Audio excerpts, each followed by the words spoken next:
Ashamaa akkam jirtu hordoftoonni caaliitu bakka jirtanitti nagaa waaqayyoo isinii yaa waayyatu jecha warreen mana koo haaraa taatan subscribe gochuun maatiiwwan koo viidiyoo kana like gochuun dagatina. Mee har'a seenaa hedduu gaddisiisaa seenaa shamarree biyya Arabaa biyya United Arab Emirates keessatti raawwate kanan isiniif qoodudha. Akkasumas seenaa kana akkan isiniif qoodu kan na kakaaste hojjechiistuu koo kanan ani bira hojjedhu. Seenaan kun kan raawwate mana hiriyaa ishee wajjin biiroo tokko keessa hojjetaniitti kan ta'edha.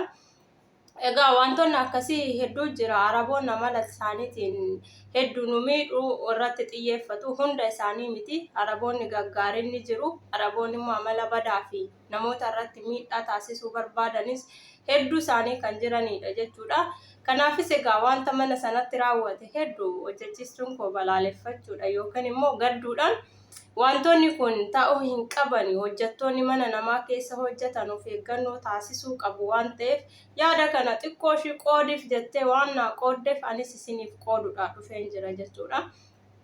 Tole egaa nuti Itoophiyaanonni yeroo hedduu amala keenya keessaa inni tokko nama amanuu ni baay'isna. Namni nutti kokkolfe taanan ilkaan nama sanaa ilaallee wanta nu jaalate nutti fakkaate yeroo nuti wanti hin taane nurratti raawwatamu hedduu jira jechuudha. Keessumattuu Araboonni ilkaan nutti kolfanii garaan isaanii nuuf waan addaan yaada waan ta'eef mucayyoon kunis kanaaf saaxilamte jechuu ni dandeenya. Tole egaa mucayyoon kun dhuftee mana tokko keessa waggoota 4 tajaajilteerti. Waggoota 4 tajaajilte kana keessatti mucaan kun akka jedhamtetti nama barnoota qabduu miti. Nama jiraattuu baadiyyaa turtee fi barnoota illee hin qabdu gara biyya Arabaatti dhufte jaroota kana bira hojjetaa turtedha. Jaroonni kun amalli isaanii hedduu bareedaa fi mucayyoo kana wajjin waliigaltee adda ta'e kan wajjin qaban ishiin illee waliigaltee addaa kan isaan wajjin qabduu fi nama addatti ishiidhaaf gaarii ta'anii wajjin jiraachaa turanidha. Garuu keessi isaanii waan biraati. Mucayyoo kana yeroo wajjin jiraattutti mindaa ishii harka ishiitti kennaafii hin turre jechuudha. Yeroo baay'ee ijoolleen mindaa keessan mallatteessitanii fudhattan kanarratti of eeggannoo guddaa taasisuu qabdu. Maaliif kan ji'a tokko isinii kennanii kan ji'a tokko tafe warreen isiniin jedhan hedduu isaanii jira. Akka waan isinii kennanii fakkeessanii warreen isin mallatteessisan jiraachuu danda'u. Isa kanarratti of eeggannoo guddaa taasisuu qabdu. Egaa mucaan kunis dhuftee mindaa ishii ji'a muraasa maatii ishii irratti erganiif jechuudha. Maatii ishii irratti erganiif booda isheen bilbila mataa ishiitii hin qabdu. Daftara baankii kan mataa ishii ta'e garuu ni qabdi. Waraqaa irratti barreeffattee qabdi kan maatii ishiitiif kan ishiiti. Akkasumas immoo lakkoofsa bilbila warra ishiitii jechuudha. Kanaan ala mucayyoon kun wanti ishiin beektu hin jiru.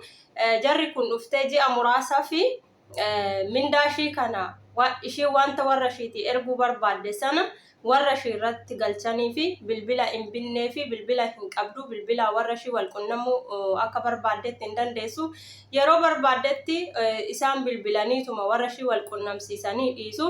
Ishiin baay'ee gammadduu taatee waliigaltee isaan wajjin jiraatti.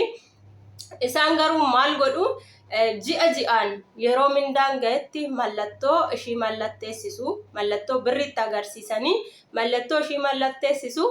Waraqata maabiraata ayilii hedduu nama ajaa'iba namni akkasitti waan namarratti yaaduu fi waraqaa maabiraata ayilii ibsaa itti kanfalan fidanii mucayyoo kanatti kinoo birrii keessii galchine jedhanii isheetti kennu jechuudha. Ishiin afaan Arabiffaatiin jira. Haa ta'u anallee otoo ta'ee afaan Arabiffaatiin wanta jiru sana dubbifachuu hin danda'u. Ishiin isuma laaltee birriin koo naa ol kaa'ameera baankii koo irratti naa galeera jettee ol keewwachaa walirratti kuufachaa turte.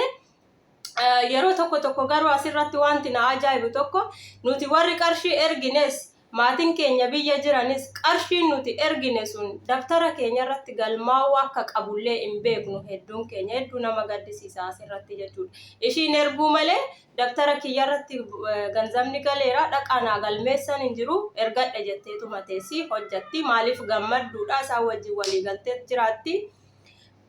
yeroo barbaadetti immoo maatii keetiifis kana si ergine jedhuuni wanta muraasa maatii ishiitti ni ergu sana booda maatii bilbiltee sin qaqqabee yoo jettee fudhanne jedhuuni. Kanaan alatti kan kee meerree eessa jiraan maatii biraayyis hin jiru. Maatiin tokko hedduu nama ajaa'iba. Osuma jettu mucattiin waggaa 4 xumurattee isinii gabaabsuu gaafan barbaadu jechuudha.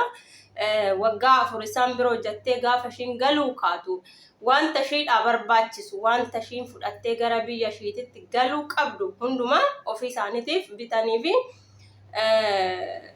galuufi gaamma tikkeettii mataa ishiin kontiraata xumurteertis waan ta'eef tikkeettii mataa ishiitii isaan muranii fi meeshaalee ishiidhaa barbaachisu maatii ishiitiif barbaachisu wanta gara biyya ishiititti qabattee galuu qabdu hundumaa ofii isaaniitiif guutanii fi maaliif kuni baay'ee salphaadha waan ta'eef jechuudha.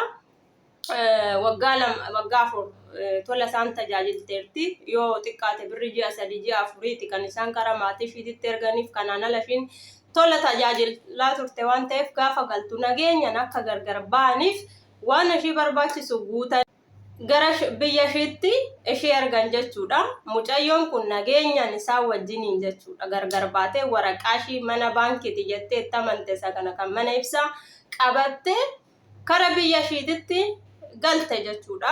Maatii ishii wajjin wal argitee birri ishii baafachuu buukii ishii qabattee gara mana baankii deemtee maaltu ta'e gaafa mana baankitti dabtara baankii ishiitii mucayyoon kun agarsiistu baankii ishii duwwaa birri hin qabu.